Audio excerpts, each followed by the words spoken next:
1.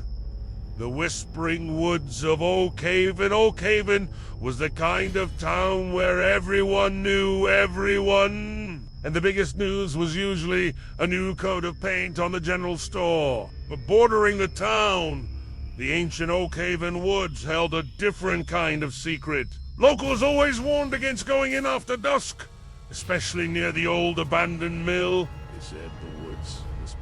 Not the rustling of leaves, but actual voices, faint and mournful. One summer, a group of teenagers, bored with the usual small-town antics, decided to prove the stories wrong. They ventured into the woods just as the sun dipped below the horizon, armed with flashlights and bravado. As they neared the mill, the air grew cold, and the whispers began. At first, they dismissed it as wind.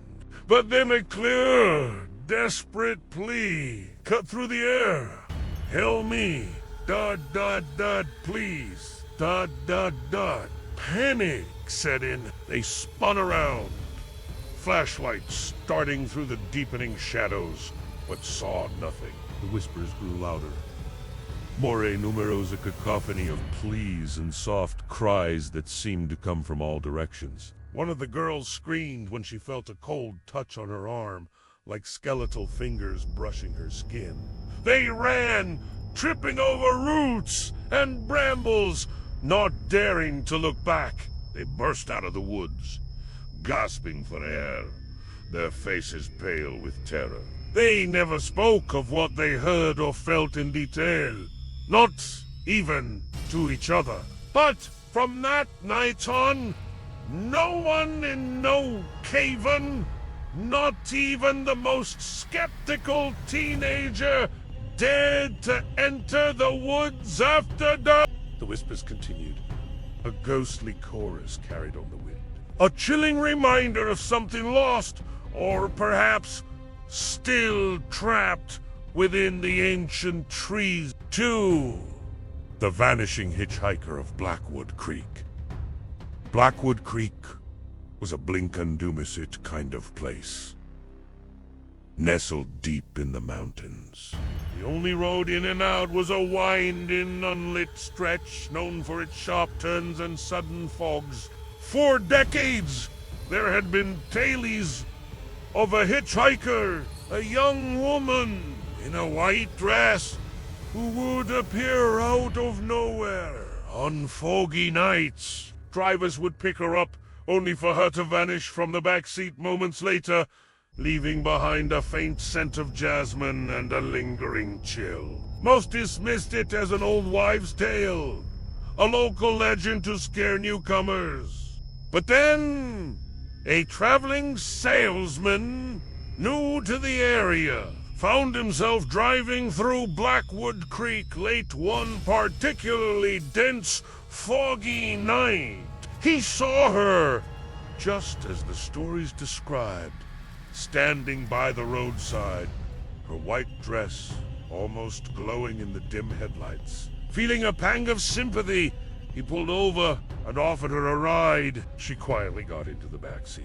He tried to make small talk, but she didn't respond, only staring straight ahead. After a few minutes, he glanced in his rear-view mirror to try again. The back seat was empty. His heart hammered in his chest. He slammed on the brakes, looking frantically around. But there was no sign of her. The fog swirled around his car, thick and suffocating. He drove the rest of the way to the nearest town in a cold sweat, convinced he'd imagined it. The next morning, he recounted his experience to a local at a diner. The old man just nodded slowly, then pointed to a faded newspaper clipping tacked to the wall. It was an obituary from 50 years ago, about a young woman who had died in a car accident on that very stretch of road. On a foggy night, on her way to her way, her name was Sarah, and she was wearing her white wedding dress. The salesman never drove through Blackwood Creek again. 3.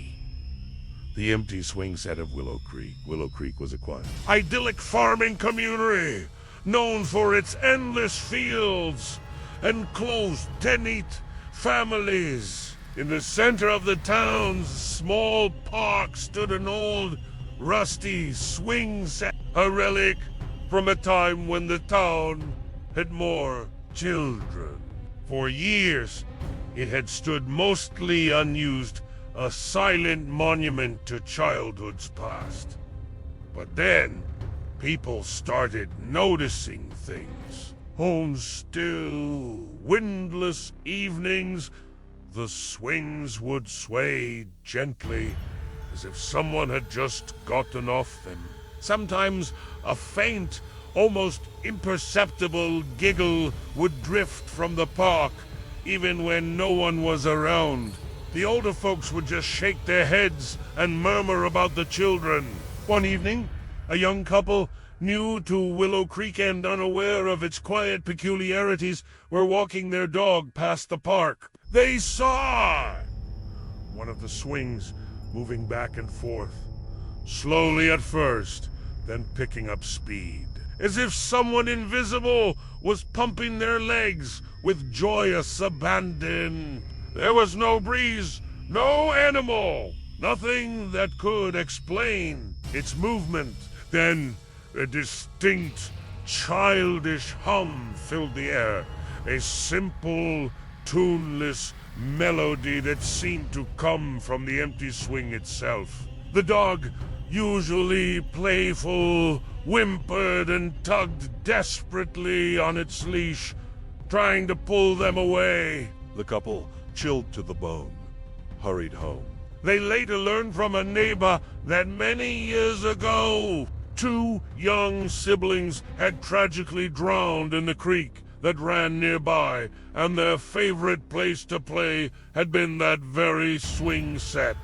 It was said their spirits still lingered, playing in the park they loved, forever bound to their childhood swing. And sometimes, if you stood there long enough, you could almost see the indentations on the swing seats, as if 2 small children were still sitting there, forever swinging in the twilight.